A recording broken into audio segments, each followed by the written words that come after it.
Brigitte Lahaie, Sud Radio, le Love Conseil. Eh bien, Christian Jamin, un petit jeu d'imagination sexuelle pour le couple. Vous êtes, on est tous les deux, imaginons, dans un lieu public.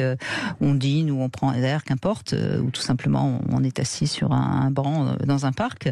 Et plutôt que d'échanger des banalités, eh bien, on observe un couple autour de nous et puis on imagine depuis quand ils se connaissent, ce qu'ils vivent ensemble, comment ils font l'amour.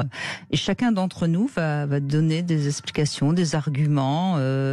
Et expliquer pourquoi on imagine telle ou telle chose en fonction de ce qu'on voit. Et le but, en fait, c'est de se laisser aller dans son imaginaire. Après tout, on peut inventer n'importe quoi, ça fera de mal à personne. Et ça permet justement de faire fonctionner un petit peu son imaginaire érotique.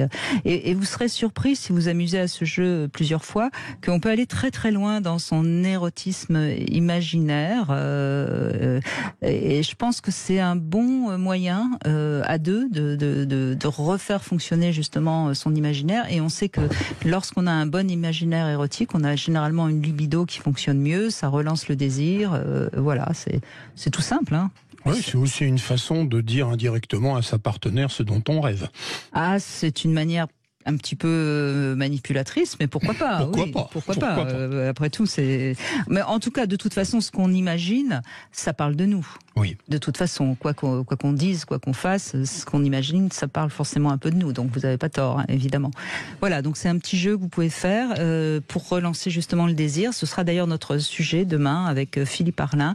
On va parler du désir et comment le maintenir, justement, ce désir, notamment dans un couple au long cours.